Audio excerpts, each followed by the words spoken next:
Okay, this is the Responding to Afro-Pessimism elective, and just as a reminder, and for those who might be watching this video separately, there's a background to video set reading through one of Wilderson's articles criticizing prison abolition and explaining Afro-pessimism. The We talked about the scandal of the prison slave and Gramsci's black marks as a background for this particular elective, and so you'll be in better shape if you start off taking a look at those. Shri also has an introduction to Afro-pessimism video from this year that's up in the same spot. So we're starting from the premise that some of the major components of pessimism that are discussed in those are reasonably familiar. Just to summarize them briefly, very briefly here, the notion of anti-blackness as distinct from other understandings of racism. That is that, racism is measured via distance to blackness rather than according to deviations, excuse me, from the norm of whiteness. The psychoanalytic component that goes into understanding the way in which anti-blackness is a part of a libidinal economy in which desires and drives are exchanged as part of human behavior, drawing on Fanon and Lacan. The notion of structural antagonism, that is, that there is a constitutive exclusion of the slave and blackness from civil society. Slavery in this work being understood as a form of social death, drawing on the work of Orlando Patterson. Um, and then also that's the notion that slavery, the position of the slave and black positionality is one of the anti-human, so not on the gradation of partial humanity or subhumanity as understood in some theories of racism, but rather being positioned as the anti-human, the opposite pole. And then that the pessimists call for a form of unflinching paradigmatic analysis, that is to draw out the commitments in civil society, liberal theory, appeals to civil rights, human rights, and even some radical movements to principles that ultimately traffic in anti-blackness. So that's our kind of background summary.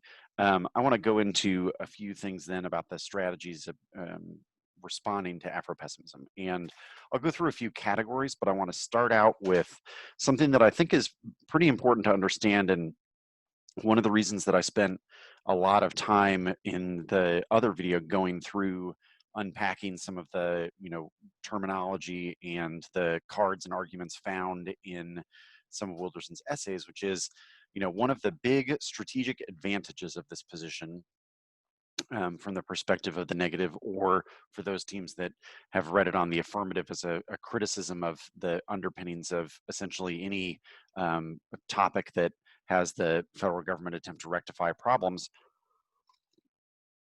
is this notion that it is a structural form of criticism. That is that, there's kind of, it links to basically everything. Because there's a theoretical dispute with almost every other school that you could find. And it also, all of the pieces can fit together in such a way that in many situations, the AF or the neg is in a spot to kind of win one argument and use that argument as a much broader lever or lens for interpreting everything else that's been said. And it's a very powerful strategic tool. And being aware of the way in which that works, you have to understand in responding to this argument how a bunch of the different pieces of the argument fit together. So that terminology that I talked about above and the stuff that I unpacked in the references and kind of walk through those two essays, if you are not fluent in some of this terminology, it's going to be really difficult to impact any of the arguments you win that are, major points of disagreement with pessimism. So you have to understand the terminology and the connections being drawn together in order to make any of the arguments that you might win that are, criticisms of particular parts of this argument. To turn those into winning arguments requires understanding why. And the analogy that I would use is that, the benefit of a structural criticism is it kind of, it it fits everything together. You know, it's not, it puts all of the pieces together for a team. The thing that you need to be aware of in responding to that style of criticism is that in theory, if you were to kind of pull out one of the like load-bearing elements of that structure, right, or like one of the pillars that's really important for understanding the argument, in theory you ought to be able to explain why that kind of brings the whole structure down, why the house falls apart. But that's pretty difficult to do, and that's one of those things where, you know, just understanding the components of your opponent's argument is very important, because otherwise you aren't really going to be able to say, well, you know, taking out this piece causes some of these other pieces to fall apart, or this is why, you know, having failed to win this argument, the, you know, negative can't win any of the other major portions of its pessimist claim. So, you know, that's where we're starting from, is this notion that being able to articulate one or two of the major objections to pessimism and explain their relationship to your affirmative, or in the case that you're, you know, kind of dealing with this on the negative side of you know, criticizing an affirmative that's built around pessimist rejection of the resolution, you know, just being able to draw out a series of link arguments that then will have very substantial effects. Okay. On the AF side, this also means that one of the things that's very important, and this is true of AF critique debating in general, but I think particularly in this circumstance where there's now, you know, there are now a fairly large number of high quality cards circulating on a variety of arguments that respond to pessimism. We'll kind of talk through some authors and suggestions that I have, but, you know, this isn't, it's no longer kind of digging through really obscure elements of the cited by function of scholar the way that it was 10 years ago. And that means that, you know, there are a lot of these high quality, pretty long cards in a lot of circumstances. And the thing that I see many affirmatives struggle with is turning a long 2AC card into a winning element of a rebuttal. And the way that this usually happens is, you know, the 2AC spends, let's say, a minute plus reading a really, you know, long, potentially powerful card. So, you know, maybe the most popular example in the case of pessimism is the kind of, there's a long card by Lewis Gordon on the failure to understand failure, and his kind of, you know, he really goes down and makes a number of arguments in response to pessimism, and that 2AC card turns into one 1AR argument, which is, you know, pessimism is wrong, or, you know, we shouldn't be pessimistic. And it's got a short tag and maybe 15 to 20 seconds of explanation, and that's kind of all that the AF does with it. And not only are you really costing yourself a lot in terms of just the time that you invested in the 2AC versus what you're getting out of the argument, you're really costing yourself a lot in terms of the strategic effects of a particular argument by not being able to develop it thoroughly. And so writing 1AR blocks together as an affirmative team to set up some of these different possible 2AR options versus a criticism like this is of vital importance. The number of times that I see 1ARs just kind of get stymied by not having, because the you know, the difficulty of extending some of those longer, very theoretically dense cards is suddenly you're in the position that if you haven't done that a lot, or you don't feel particularly fluent in the vocabulary of the terminology, then you're stuck in this position where, you know, you're giving what you think of as the strategic summary of the effect of the argument. So fails, is wrong, or just like, you know, these very general tags that don't get into the actual sources of disagreement, but instead just say, well, here we have a disagreement that demonstrates that this is wrong, right? Then you're ending up in a position where your argument is not particularly powerful. And you're, you know, you're counting, in that situation, you're counting on the judge to read that card or be predisposed to kind of agreeing with that set of arguments rather than explaining the arguments and developing them. So 1AR blocks on a long 2AC card like that should turn into, you know, somewhere between probably 5 and 10 arguments. And you should be prepared to write those out as short tags that are front loaded and flowable, with underlying explanations. And you know, an important element of doing that then is being able to illustrate the way in which winning one part of that argument impacts a variety of other portions of the kind of school of thought. So, you know, that's, like I said, that's a problem with affirmative critique debating in general, but I think is particularly acute in this area given the quality of affirmative evidence. But I rarely see the quality of affirmative evidence mirrored directly in the quality of AF debating. And, you know, some of that is familiarity and comfort, and some of it is prep, and those two things are connected. Okay. Similar thing with, you know, just I do want to briefly discuss the what about debating this on the side where it's a critical affirmative and you're reading a negative strategy. Some of the positions that we're going to talk about could be diverse off-case positions rather than, you know, you kind of don't want the spot where you're just unloading a series of arguments on case, but whose overall connection to any kind of strategy is pretty obscure, right? That once again, the notion of like fails or is wrong, or, you know, just we need to get kind of better at explaining the implications of some of these different arguments. And I would highly recommend the number of times that I see kind of, well, we'll read T as one off-case position, and then we'll read a series of arguments on case that disagree with pessimism, and that's kind of as deep as we'll go. That really narrows the AF's strategic job in that circumstance. So you don't want to end up there. And I just wanted to point out that some of the arguments we'll be talking through have a role to play there as possible separate off-case arguments of their own. Okay, so some significant places of clash that you could go for in terms of research, set of evidence, and disagreements with pessimism that we'll kind of discuss in terms of the major arguments that we outlined above. And one of the things, I guess, right before I say this, you should choose a set of arguments that feel like they're reasonably consistent with your affirmative. That's another place that's a little difficult here, is just some of the other left-wing critics of pessimism.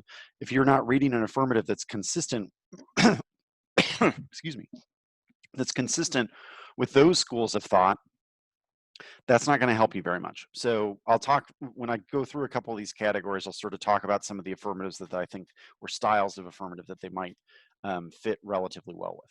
Okay, so one of the kind of core arguments here is a criticism of the paradigm of treating slavery as a form of social death.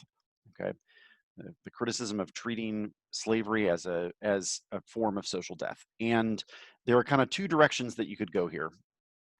Because I think one of the things that's very odd about pessimism as an argument and the way that Wilderson has put this together is Patterson's work, Orlando Patterson's work, Slavery and Social Death, is a comparative global history of slavery. Okay.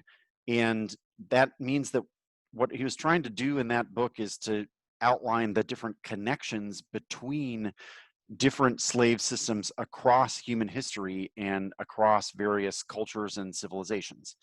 And so Patterson is making an argument that is not about the uniqueness of Black positionality in relationship to slavery, but rather an argument about the omnipresence of slavery in many different forms of human society, including those where slavery is not grounded in racial caste.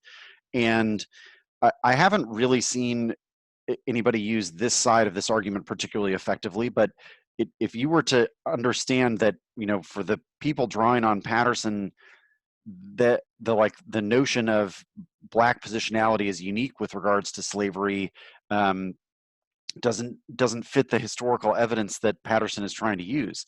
And there are cards that you could cut from him from Slavery and Social Death. You know, for instance, like Patterson thinks of European slavery, like whites enslaving whites in Europe, as continuing well into the 18th century, something that, you know, sits very uneasily with the larger set of pessimist claims about slavery and social death. I don't mean to make that an argument about the centrality of, or kind of diminishing the centrality of Black chattel slavery to the United States, but, you know, given the ways in which Wilderson deploys this as an argument about a potentially global formation of anti-Blackness, I think it's pretty odd to have this be the historical evidence that he's drawing on. If you wanted a kind of detailed unpacking of some of that, there's an interview with a very long interview with Orlando Patterson by David Scott in the journal Small Axe, which is a journal of Caribbean philosophy. Small axe like the tool, AXE, that you have access to via Scholar and the resources that you have at DDI.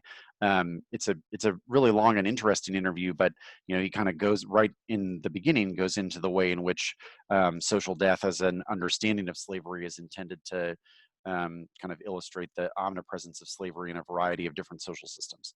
What are the implications of this argument? Well, given the degree to which pessimism rests on the notion that anti-blackness is both a global formation and that all racism and the effects of slavery are measured by distance from blackness, this notion of a libidinal economy as a reaction to blackness and an exchange that occurs around blackness, I think that that has pretty severe consequences for understanding the sources of racism and the way in which they're connected to elements of slavery, that we wouldn't then see chattel slavery as a unique formation that undergirds the entirety of the modern world, as much as slavery is a formation that changes at different times in different social and economic formations.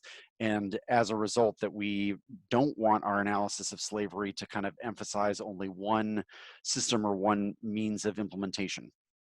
The other direction that I might go here that I think is, it's easier to pull off and it's less a debate about historical evidence. I mean, for one, also, Orlando Patterson is in terms of, the set of people that we're talking about here, a relatively conservative sociologist. I mean, not conservative like in some kind of deep political sense necessarily, but his other writings really, there's like nothing in there that fits with anything like the pessimist conclusions, but it's also not particularly debate friendly. Anyway, the other direction that you might go here, the kind of criticisms of social death as a paradigm from historians of slavery, and in particular from historians of slavery in the United States and in the New World.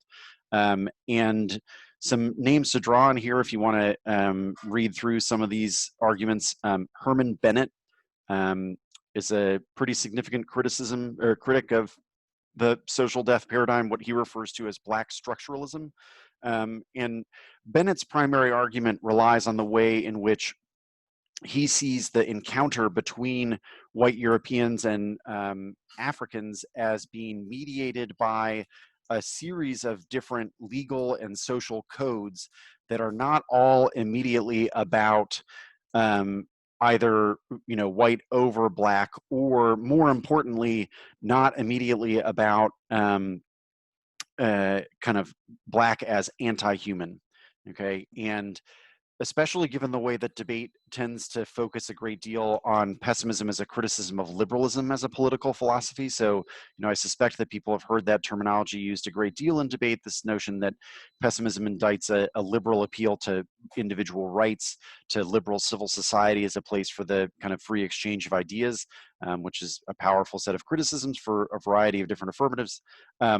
One of the kind of points made by Bennett and some of these other historians is the way in which the story of slavery, according to Bennett, is being told using a language and a vocabulary that reflects liberal political theory and liberal political philosophy. That is, it's largely, it's tends to focus on the economic element of slavery. That's clearly not true in pessimism per se, but what I mean by economic there is this notion that in slavery as social death, what Bennett says that we encounter is two individuals confronting one another, master and slave, in a struggle for power or a struggle over subordination.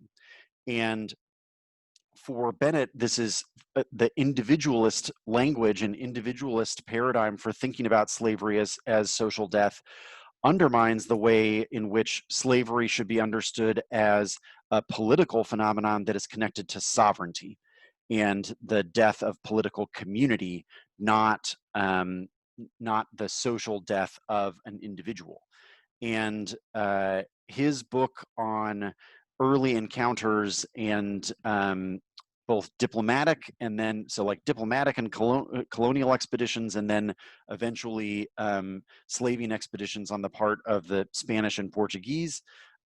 He discusses the way in which obscuring the role that sovereignty and the end of the political communities that you find in Western Africa during this encounter, that writes the story of slavery, ironically, largely in liberal terms. So part of this argument is kind of an internal link turn to the way in which the terminology and theoretical vocabulary used by pessimism, in fact, reflects the very same liberalism that it claims to criticize, by turning slavery, the history of slavery, into an encounter largely between individuals and kind of formed individual subjects, the annihilation of individual subjectivity in slavery as social death, then being understood as, well, that presumes that what you're talking about is an encounter between individuals to begin with, and individuality is in that sense is itself a construct of liberal political theory. And so part of Bennett's argument is that we're seeing the initial struggle over slavery through the eyes or through the theoretical terminology introduced by 18th and 19th century liberal abolitionists in England and the American colonies, rather than understanding this kind of prior encounter, for roughly 150 years prior to prior to the development of liberalism as a political philosophy or political theory. These kind of early Spanish and Portuguese expeditions, they occur where you have conflicts between royal authority and the church. The important institutions and political theories that are mediating that initial encounter really have nothing to do with liberalism. They're anti-liberal theories, though liberalism doesn't really even exist yet for them to contrast themselves to that school of thought. Other historians of slavery that kind of are common in the citational mix here for criticisms of this perspective, Vincent Brown and David Klein spelled with a K. I'm not going to go in as much detail to their criticisms of social death, but part of the argument that's found in this set of cards is the notion that social death treats the social death of the slave as an accomplished project rather than an ideology of the slave master. That is, that there's a series of debates about Patterson's work that slavery as social death implies, essentially, the notion of natal alienation in particular implies that there are I'll post these names in the chat in a minute, just to get spelling, etc. Apologies for that. That implies the notion of a completed project in which natal alienation successfully alienates a slave from their culture. And so some of the debates about the persistence of African cultures in syncretic slave religion and syncretic slave society practices, that's a pretty strong criticism of the idea of natal alienation being treated as essentially accomplished or as a fait accompli. So that's kind of a major point of clash with social death. Tried to explain a couple of the implications for that. Next, I want to get at this notion of political ontology. Okay, didn't discuss that as thoroughly in the background, since that terminology is used more in red, white, and black. That wasn't the kind of part that I was unpacking, but if you think of constitutive exclusion as, in order to be, civil society must be anti-black, that's the basis for that claim about ontology. That is, the category of being. To be black is to be excluded from civil society, is to be in the position of the slave and the slave in waiting in the United States, the prison slave in waiting, that phrase used in the essay that we talked about earlier. I went into a pretty strong degree of detail there about the way in which Wilderson is criticizing this Gramscian notion of the war of position, or the kind of struggle in civil society to turn particular struggles against exploitation into a broader kind of war of position that sets the stage for a structural transformation. Okay, that is, a counter-hegemonic struggle, okay? The notion of a political ontology, okay, that is static, that is unchanging, that is that civil society has one and only one structure, which is to be constitutively anti-black, okay? What you might draw on here then is a set of people who think about the relationship between race and civil society in terms of change, and the ways in which different formations, different forms of racial hegemony then require different tools to successfully win a war of position, okay? Let me unpack that a little bit. In contrast to like the way that I used to see this argument, this hasn't been as common recently. You know, a lot of initial work got done on an attempt to demonstrate kind of overall racial progress in the United States. There are a set of cards there. I think that that sets the bar a little bit high. I think there are some reasons to avoid making that argument. We're seeing some of those in the mass protests this spring and summer. But I think that there is a way to make an argument about racial formation and change that is pretty different than progress.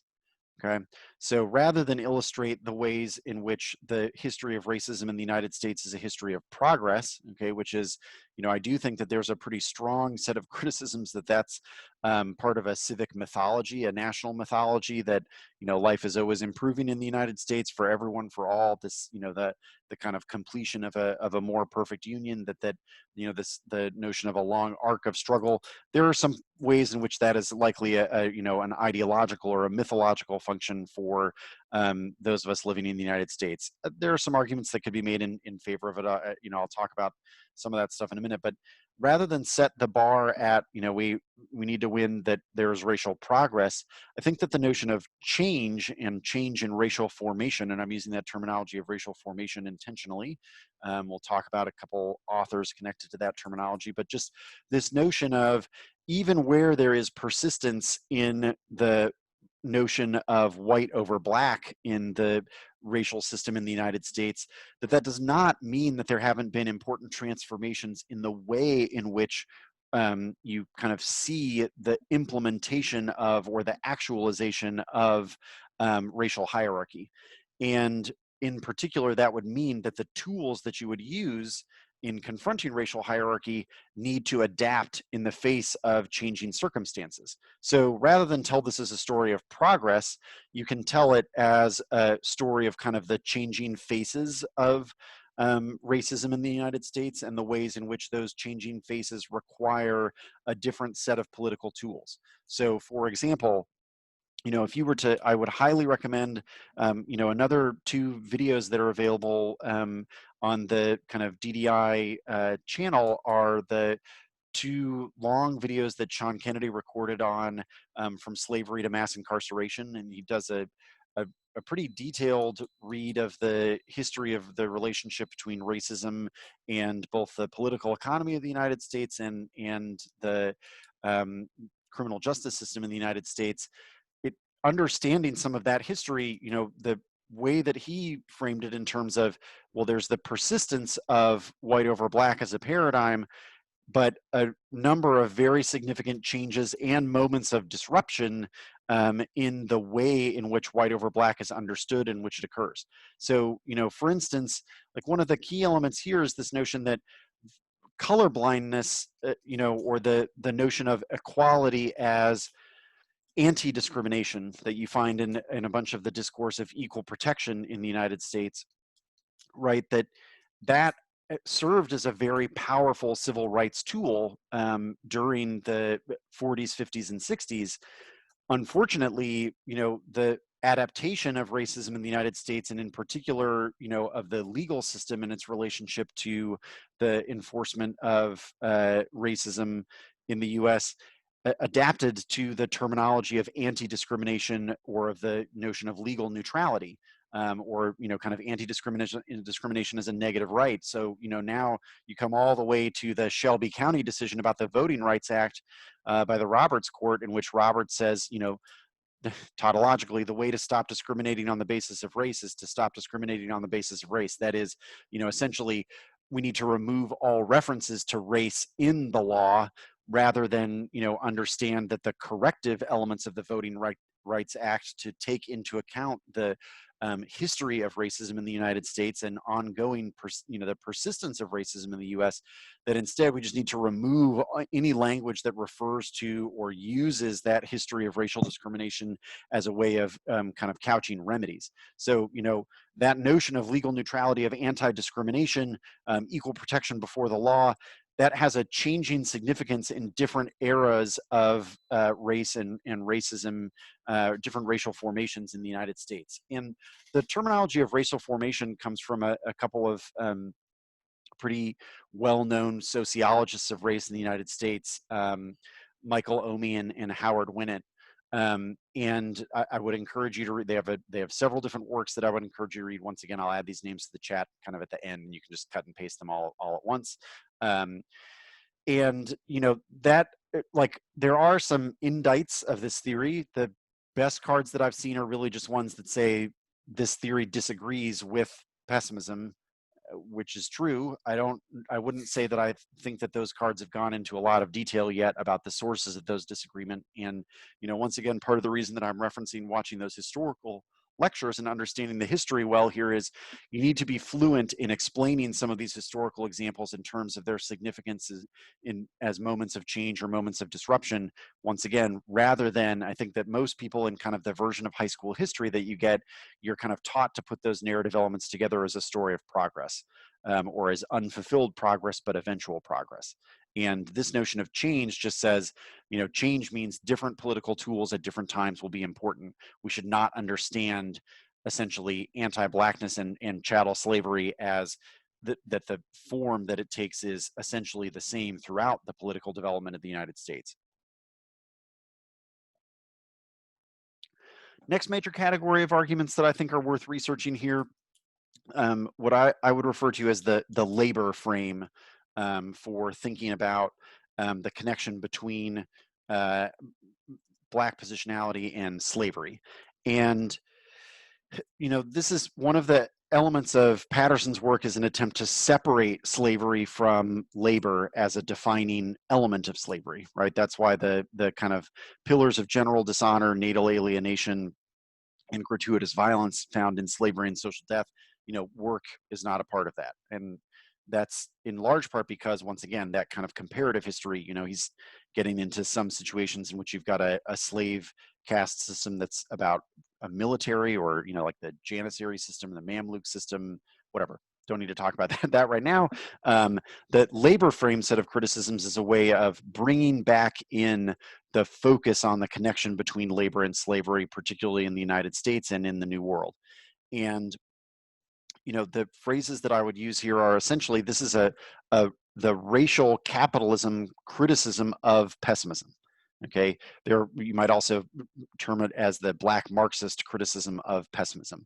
And in the works in this category, you'd find a set of arguments that are about the ways in which the extraction of value from Black laborers has been vital to understanding the role that slavery, and then the afterlife of slavery, and the different forms of racial exploitation that have happened in the evolution of capitalism in the United States, that those are in some ways always connected to the extraction of value from laborers, and from Black labor in particular. That capitalism is always already racialized, that, we do not encounter capitalism as a, it's not capitalism develops and then becomes racist. It's that the development of capitalism is tied to the very beginning, to racism and in some ways to slavery.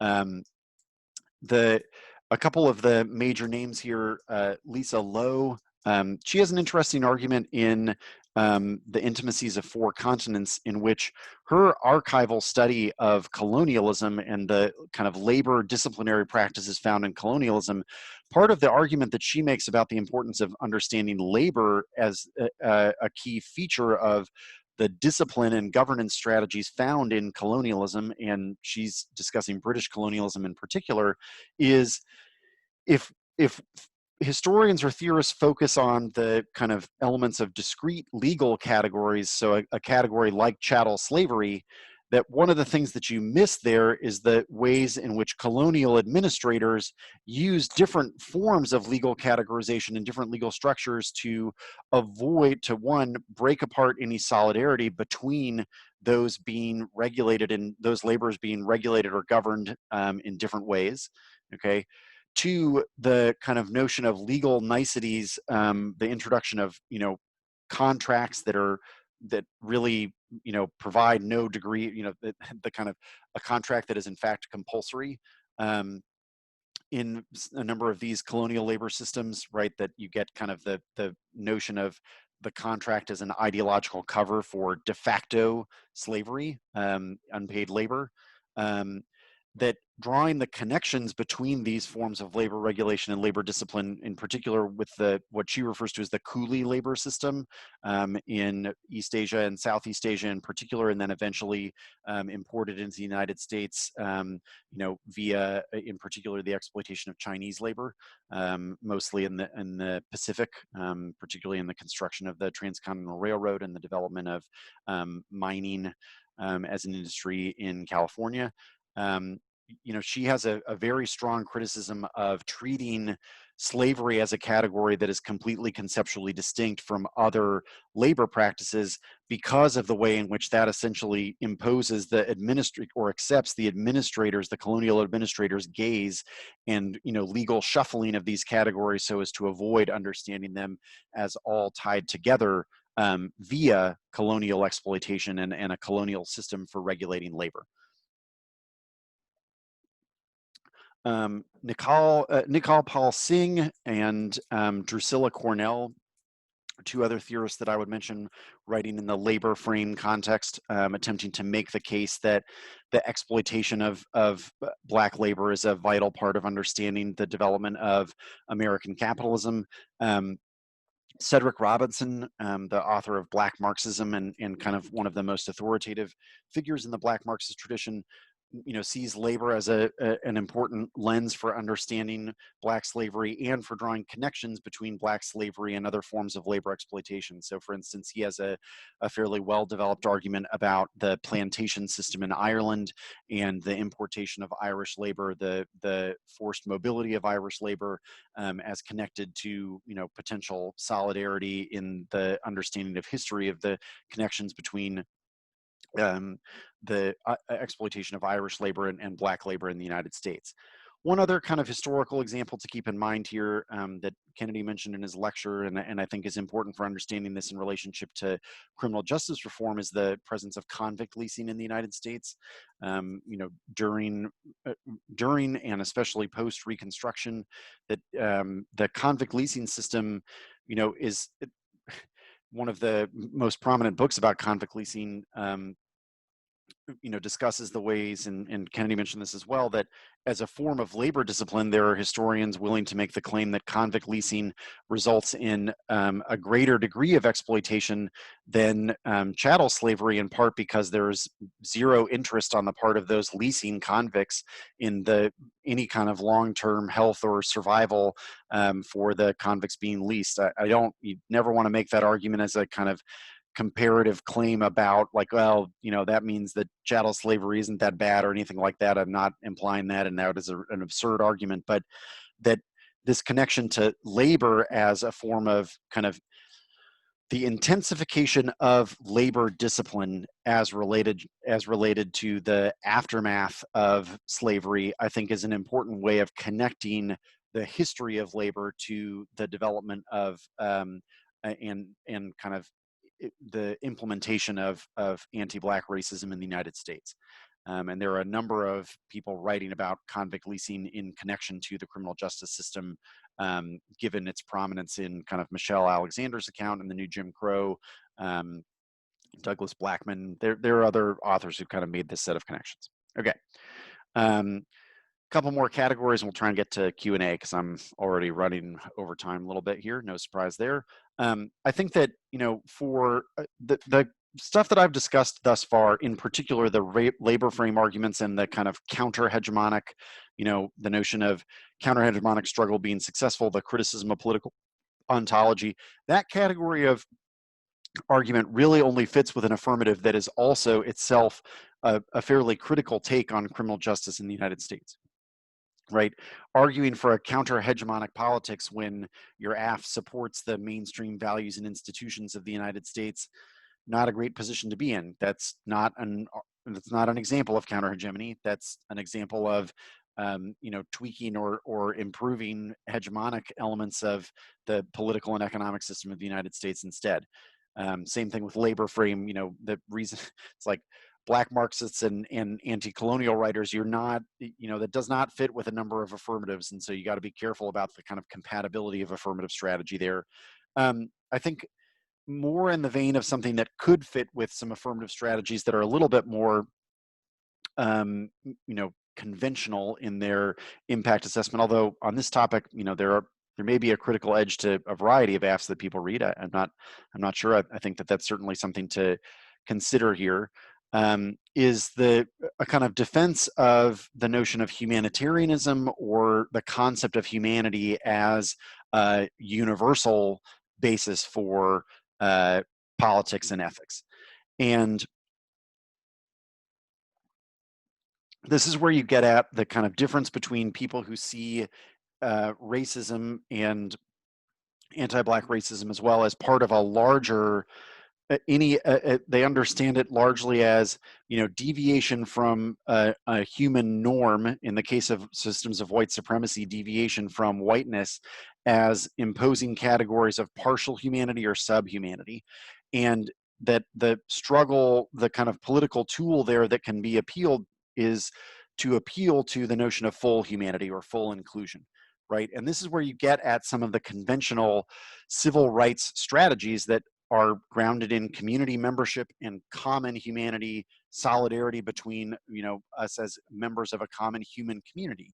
And that set of kind of pro-civil rights arguments and civil inclusion, I think fits fairly well with a very wide variety of AFs on this topic, right? For any number of kind of AFs that are grounded in constitutional legal arguments about the protection of civil rights, for AFs that are, kind of that make some larger impact claims that are existential, like the appeal to a common human community that's implicit there can be made explicit in a defense of the way in which understanding, common human goals, common human needs, human solidarity could be the basis for, like I said, a politics and an ethics that's humanist. You can just take the debate on kind of head on in terms of the commitments to humanism as a political philosophy and ethical theory.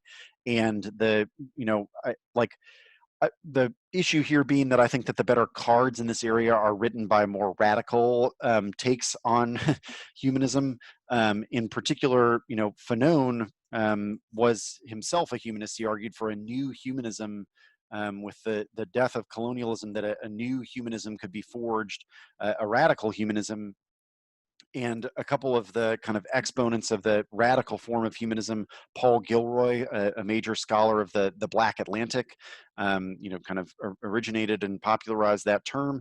And then Marilyn Nassim Sabat is another site that I've seen here writing about Fanon's legacy in terms of radical humanism. There are a number of there are many people writing in this vein. Those are a couple names that I add just because those are some of the cards that I've cut over the years that I feel like are reasonably powerful in this area. Last one before Q&A, the notion of kind of war of position or legal struggle. This doesn't have to be as much committed to the kind of counter-hegemonic politics, though these arguments they do function together. They work together in conjunction. And this is the notion of kind of radicalizing some elements of the liberal civil rights tradition that you might find, and the kind of radical potential for some of those visions. So for instance, the notion of substantive due process that has been connected to some of the affirmatives about sex work on this topic, but in general, just reading the constitutional legacy of the United States in radical ways to treat them as more positive rights rather than negative rights. There are a number of significant names here. Charles Mills, a kind of very significant critic of liberalism as connected to the racial contract, but also someone interested in recuperating the notion of the social contract for radical anti-racist arguments. And he's got a number of arguments about radical takes on liberalism that once again would fit fairly well with affirmatives that are grounded in a defense of civil rights or civil liberties that are oftentimes found in criticisms of the existing criminal justice system. George Lipsitz is another name that I associate with this set of arguments. You know, I mentioned Gordon at the top here, you know, a kind of Black existentialist philosopher. That existentialist tradition is strongly opposed to pessimism because of the way in which existence in existential philosophy, existence precedes essence. That is, that there's no essence to existence. And so the kind of ontological categories of the world is already, the modern world is always already a completed anti-Black project. It's no kind of surprise in a way that the existentialists would have a very significant quarrel with that understanding of the world, given their kind of emphasis on the ways in which existence is a project that is always amenable to change, and that if you treat existence as a project, that there is kind of different meaning that can be found in lived experience, and there are elements of agency to be found in all elements of lived experience. So I will post some of those names now in the chat, open it up for a little bit of Q&A. I'm sorry that, you know, we don't have more time for that, but I do want to go ahead and take some questions now. We've got a little bit of time, and yeah, go ahead and you're welcome to either post them in the chat, or we can also have some people unmute and just go ahead and ask a question. Raise your hand physically. I'll switch to gallery view for myself. If you want to make it clear that you've got a question, I'll go ahead and call on you.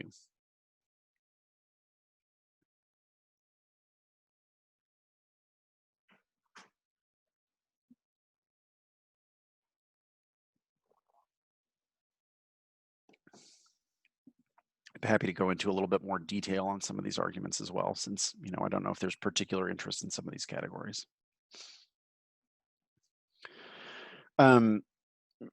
Shema asks about criticisms of natal alienation. So I think that there are, the natal alienation criticism, as I mentioned, you know, there is a kind of larger debate among historians of slavery that is about the kind of the persistence or use of in slave communities in what would eventually become the United States, but, you know, in the colonies in both North and South America, the persistence of elements of different African cultures that you find on plantations in slave communities. And that's part of the reason this argument, I think, would need to be something that you would thoroughly research, and is likely to be something that isn't super as useful on the affirmative side of this debate, just because it is likely to be tangentially connected to some elements of your affirmative case.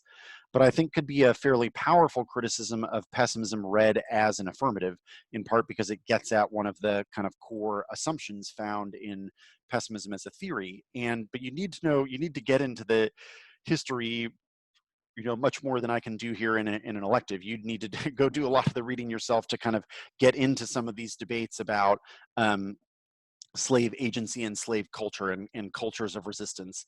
And, you know, I think that this link argument would also only work if this is a specific point of emphasis of the way in which a particular team is explaining pessimism.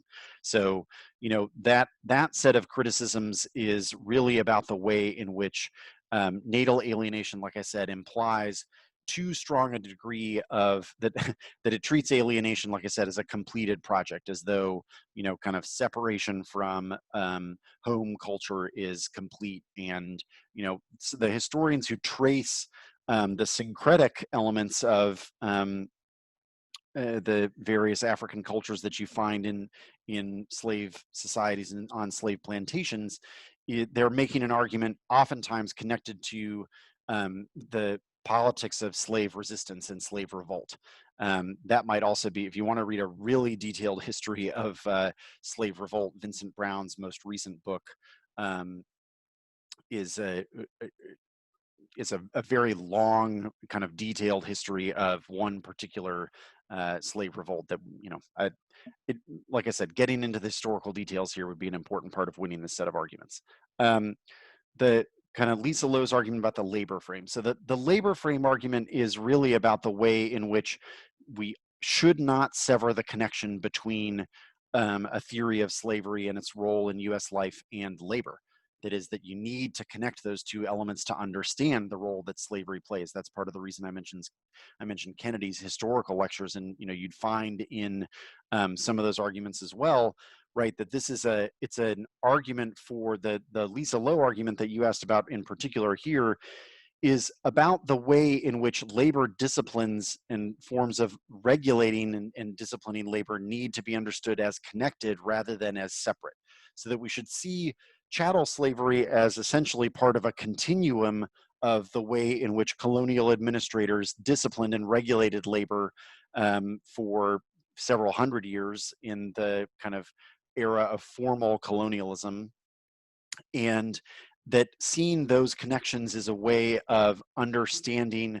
That's why Lisa Lowe's book is entitled "The Intimacies of Four Continents." It's like, well, she's making the case that most historians are not trying to draw archival connections between these different labor systems that she discusses, that instead they tend to be treated as discrete categories for historical study. That is, you have historians of slavery, you have historians of labor in Asian colonialism, East Asian and Southeast Asian colonialism in particular, and that the vocabularies and techniques that those historians are using don't do enough to kind of connect them in comparison and comparative reading.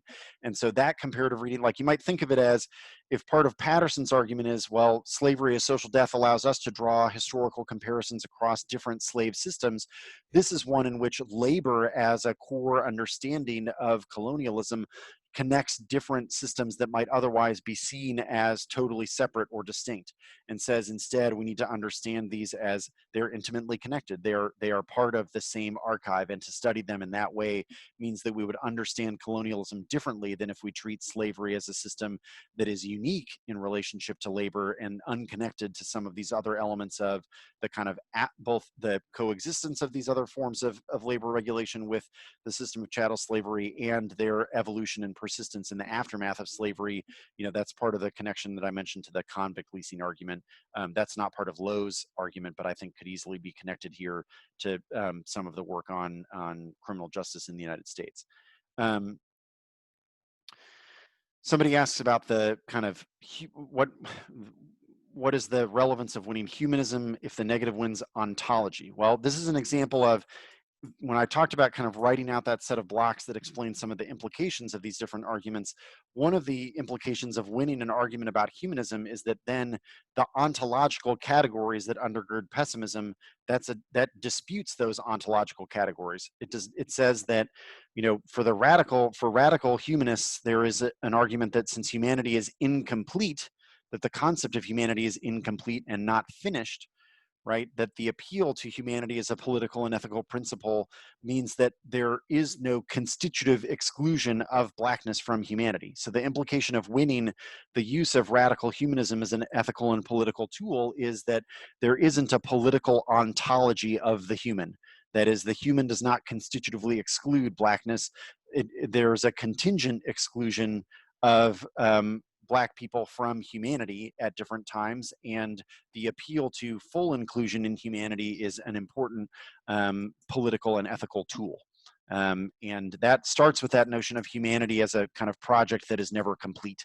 And the notion of, humanism as an evolving kind of political discourse and ethical discourse. So that's where you would get into. I hope that helps clarify the way in which, trying to win that argument, part of the explanation should then be, because we win this argument, appeals to anti-blackness as ontological are incorrect, because here are the historical examples of the ways in which kind of strategic appeals to full inclusion in humanity work as effective modes of organization and struggle. And that once again gets at some of the mentioning of the historical periods for disruption of the racial system in the United States. I hope that helps as an example for that. Then Specific angles to debating pessimism when reading an AF with, quote, big stick hedge impacts. Well, this is where you kind of get into two elements of affirmative critique strategy where there's a real divergence. So like, are you going for a strategy that I tend to see it as where there is some shared vocabulary, right? So like, if you think about somebody like Mills and writing a kind of radicalization of liberalism argument, he's in direct conversation with some elements of pessimism, right? That the kind of, should we use the theory of the social contract? So is it bankrupt to appeal to a notion of common civil society, or is the social contract, could it be rid of its racial contract baggage and turned into a tool for radical political movements? Those are arguments that are in direct conversation with one another. There's a great deal of clash that is detailed. When reading an affirmative that draws on a kind of the center to center right of the political spectrum, I say center, and even center left in the United States oftentimes makes appeals to American primacy or the kind of American exceptionalist foreign policy, argument for a different time. But that reading that set of arguments, you're not then going to be in a position where there's a great deal of kind of shared vocabulary. So what I think you'd be talking about there is likely an argument on behalf of liberal internationalism as a tool of either anti-colonialism, or essentially what you're making there is the case for some degree of order and stability are important. And like I said, I don't think that that's a conversation that's in direct conversation, or an argument that's in direct conversation with pessimism, but some of those arguments might be about the ways, in most of those arguments that come from either, so they could come from a liberal international relations tradition about the kind of progress arguments, so that's where you might need to bring in some of those arguments about racial progress, or they might come from, the primacy arguments are unlikely to accord with this very much. But if you've got an argument that is consistent with some elements of either, realism as an international political theory, or an argument basically about a kind of criticism of moral appeal, you could take the tack of, kind of, well, we agree with some elements of pessimism here that there's no real way to, kind of make progress absolute, but that's a reason that essentially we always need to be tweaking at the elements of order and stability, because a completely moral order is impossible, and a completely ethical world order is impossible. Instead, some of the political values that are found there, like the political value of survival, like that is a politics that kind of aims lower on the rung of what political argument is meant to achieve. At least it makes an argument for why the aim should be lower, that essentially it's impossible to reach a higher degree of consensus or a higher degree of progress. That's a pretty different take than most people, I think, usually argue on the affirmative right now, but it's a possibility. It could be combined with a series of arguments, potentially about racial realism, and kind of a take on interest convergence, that essentially if you go read Derek Bell and some of the arguments about racial realism in the law, there are people who write arguments that are pro interest convergence, that essentially it's like, yes, we will concede your argument that racism means that the interests of that essentially whites in particular will never genuinely advocate on behalf of the interests of those that they oppress in a racial system of white supremacy, but there will be times in which their interests converge, and that maximizing those moments of interest convergence is a useful political strategy. So there are some arguments that you could find in research there. I think they're less popular for a reason, because the judging and debating community and the tends to be more left-wing in its identification, but it's not like there aren't arguments out there to support some of that approach. So we're going to have to wrap up now, because the next elective slot is upon us. And so if you go ahead and make your way to the 11 a.m. elective, thanks a lot, and feel free to follow up with me.